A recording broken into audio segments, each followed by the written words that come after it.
आप अपना परिचय देना, सब प्रभाग नाम बता के, प्रभाग बता के, और फिर क्या किया दो। भारतीय जनता पार्टी प्रभाग 2 का अधिकृत उम्मीदवार देवगढ़ से खड़ा हूँ।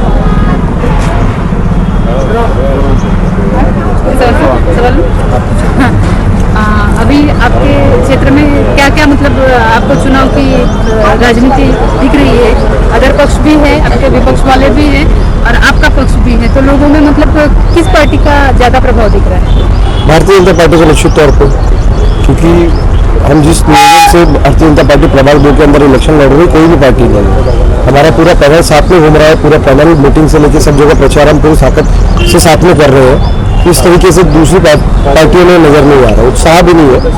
यहाँ इस क्षेत्र में जो आपका प्रभाग है, इस क्षेत्र में क्या क्या परेशानियाँ मतलब आपको लग रही है जो आपको पूरी करनी है? पूरी मूलभूत सुविधाएं जितनी भी है सब खत्म है। यहाँ गटर लाइन नहीं है, पानी की लाइन नहीं है, रोड नहीं है, स्ट्रीट लाइट नहीं है। बेसिक चीज़ें जो एक आम आदमी की जरूरत होती है वो सभी चीज़ों में तकलीफ है। पुरानी यहाँ बस्ती है, वहाँ पे पुरानी गटर लाइन डली हुई है, गटर लाइन की हालत खराब है, छोटे पाइप पुराने समय के डले हुए हैं, उसको चेंज करने की जरूरत है। मरम्मत करने से यहाँ काम नहीं होगा। यहाँ पूरा स्ट्रक्चर एक नए तरीके से डेवलप करना पड़ेगा।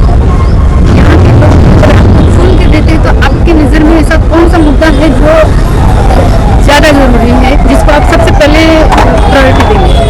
यहाँ ड्रेनेज की बहुत बड़ी समस्या है। जो पानी बारिश में भरता है उसके ड्रेनेज पानी की निकासी की बिल्कुल भी व्यवस्था नहीं है। दूसरी गटर लाइन है जो ज़्यादा पानी होने के कारण, ओवरफ्लो होने के कारण वो बारिशों में बहुत ज़्यादा तकलीफ देती है। लोगों के घरों में पानी घुस जाता है, पूरा फर्नीचर खराब हो जाते हैं। ऐसी मूलभूत सुविधाओं का पूरा ही अभाव है। तो हम आने वाले समय में निश्चित तौर पर विकास के लिए हम लोग प्रभाग में विकास के मुद्दे पर चुनाव लड़ रहे हैं। आने वाले समय में चुन के आने का विकास बेसिक चीज़ों पर किया जाए। आप एक और अपील करते हैं? मैं जनता से अपील करता हूँ कि आने वाले समय में जो 15 तारीख को भारतीय जनता पार्टी के चारों उम्मीदवार को चुन के दे और अपने प्रभाग का पूरा विकास के लिए सदा करें। धन्यवाद।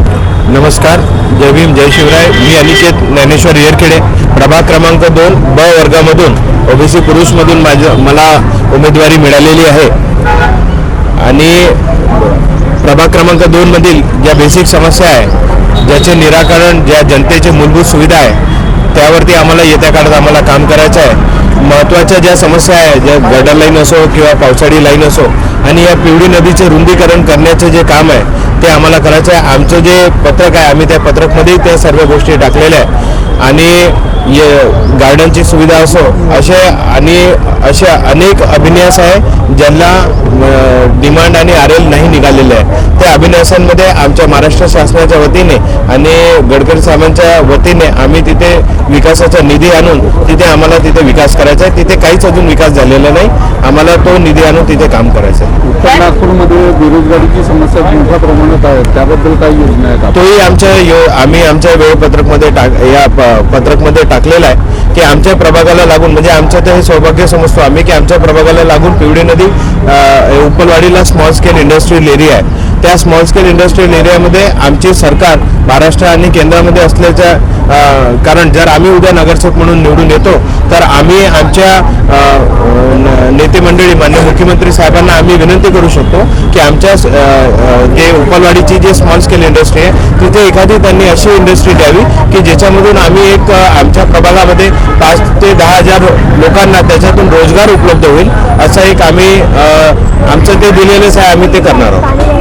या क्षेत्रामध्ये खूप एक मजदूर वर्ग दिसतो आणि दुसरं क्राईमचेही रेट मतलब खूप चांगला मोठ्या प्रमाणात आहे. त्यासाठी तुमच्या काय उपाययोजना? बघा, हे क्राईम एक जे आहे हे शासनाची व्यवस्था आहे आणि कानून व्यवस्था आहे. त्याच्यामध्ये आमच्याकडून शासनाला आणि कानूनला जेवढं सहकार्य करता येईल आणि कुठे क्राईमचं प्रमाण जास्त आहे त्याला